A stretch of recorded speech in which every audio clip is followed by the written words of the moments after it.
kesi ya jinai dhidi ya mwenyekiti wa Chama cha Demokrasia na Maendeleo ndugu Tundu Mungwai Antipas Lissu ilikuwa mbele ya majaji watatu, Jaji Ndunguru, Kalema na Kiwonde, na siku ya leo serikali ilikuwa inatakiwa ilete shahidi wake watatu. Shahidi huyo inaonekana kwamba ni shahidi wa kificho ambaye yuko katika ulinzi.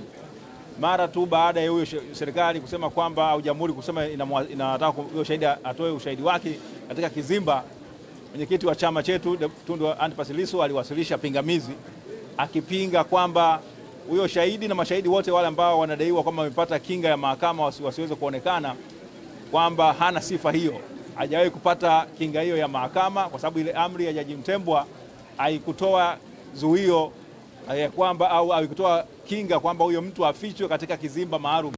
Katika maombi yao serikali ambao waliwasilisha tarehe 14 ya mwezi wa 7 mwaka 2025, wao waliomba kwamba majina yao na utambulisho wao ndio ambao ufichwe, lakini sio kwamba wafichwe katika kizimba maalum ambacho kimejengwa.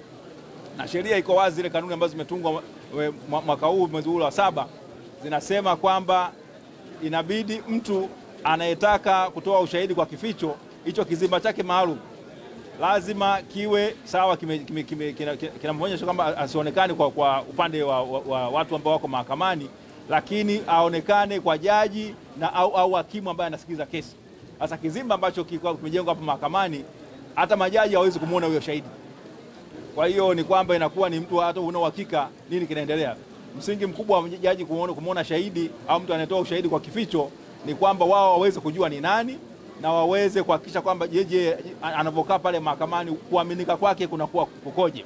Kwa hiyo Lissu ameweza kupitisha mahakama katika sheria mbalimbali na jinsi ambavyo zile kanuni zimekiukwa, na msingi mkubwa wa zile kanuni bado, licha kwamba mtu wa shahidi anakuwa amefichwa, lazima ile haki ya kusikilizwa kwa ukamilifu au usawa mbele ya sheria izingatiwe, na kwamba haki ionekane inatendeka.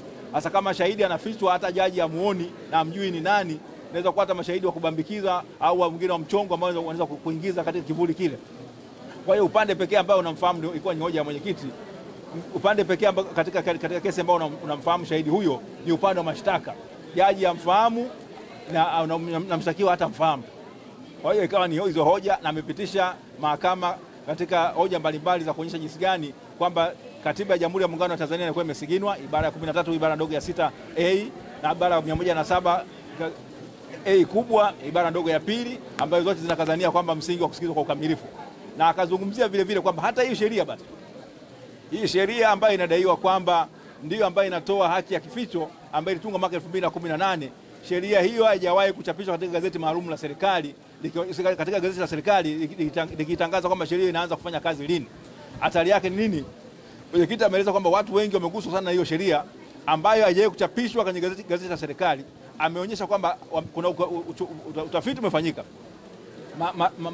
Maktaba Kuu ya Tanzania, ofisi ya mwanasheria mkuu wa serikali, ofisi ya wakili mkuu wa serikali, ofisi ya mbalimbali za serikali ambazo nyaraka zinatakiwa zipelekwe, inaonekana kwamba hiyo sheria haijawahi kuchapishwa, na hakuna kumbukumbu ya gazeti la kuchapishwa au siku lini kwamba hiyo sheria inaanza kufanya kazi. Imeshawahi kuwasilishwa katika hizo taasisi. Ukienda kule maktaba kuu utapata, ukienda katika ofisi ya mwanasheria mkuu wa serikali hautapata, ukija hapa mahakama kuu ya Tanzania hapa Dar es Salaam hapa hautaipata hiyo sheria, hilo gazeti. Mwisho wa siku ni kwamba hii sheria ambayo imekuwa inatumika kinyume cha sheria inavyoagiza kwamba lazima sheria yenyewe itangaze lini itaanza kufanya kazi, au basi ionekane kwamba kuna sheria nyingine itaitangazia kwamba inatakiwa kufanya kazi na iwe imewasilishwa bungeni. Watafiti wanasheria wamekwenda bungeni, wameangalia kule bungeni kwa zile answers zote zinaonyesha kwamba hakuna siku hata moja katika vile vikao 6 mfululizo ambavyo vya bunge vya mwaka 2018 na 2019 ambayo sheria hiyo imeshawahi kuwasilishwa, na hivyo kwa nini kuonyesha kwamba serikali imetekeleza matakwa ya sheria ile ya utafsiri wa sheria ambayo inadai kwamba sheria ikichapishwa kupitia gazeti la serikali basi iwasilishwe bungeni. Hicho hakijafanyika. Sasa baada ya haya yote basi mawakili wa serikali wamesema kwamba wao wanahitaji muda mrefu kwa kidogo kufanya utafiti kupita sehemu zote hizo ambazo mwenyekiti amezitaja, ina wao waweze kutoa majibu yanayotosheleza. Sasa kutokana na hivyo basi mahakama imesema kwamba imekubaliana na hoja ya serikali kwamba inahitaji muda wa kuweza kuwapatia muda mrefu kidogo, kufanya utafiti huo, lakini kikao hiki cha kesi hii leo ndio siku yake ya mwisho. Kwa hiyo sasa inabidi tena ipangwe kikao kingine cha kuweza kusikia kesi hii, ambacho ilikuwa ni rai ya mwenyekiti wa Chama cha Demokrasia na Maendeleo kwamba isiwe muda mrefu sana, kwa sababu mpaka leo ni siku yake 223 akiwa kule gerezani, na kama anavyosema yuko katika sehemu zile ambazo watu wamefanya nini, wamehukumiwa hukumu za kifo, kunyongwa. Kwa hiyo sasa ni hali hiyo ambayo imejitokeza. Kwa hiyo kesi hii imeahirishwa kwa muda, kwanza serikali wafanye utafiti wao, lakini kubwa zaidi msajili wa Mahakama Kuu apange tarehe nyingine ya kesi itakapoendelea. Lakini tahadhari ambayo napenda kufahamisha watu ni kwamba mwaka wa mahakama unafikia mwisho tarehe 15 mwezi wa 12 mwezi ujao, maana yake hiyo. Kwa hiyo basi ilikuwa ni kwamba tungetegemea kwamba itapangwa haraka zaidi katika muda uliobakia, kwamba kesi hii ndani ya mwezi mmoja basi iweze kupangwa na kesi iweze kuendelea, na mwisho wa siku tuweze kujua kama tuna sababu yote ile.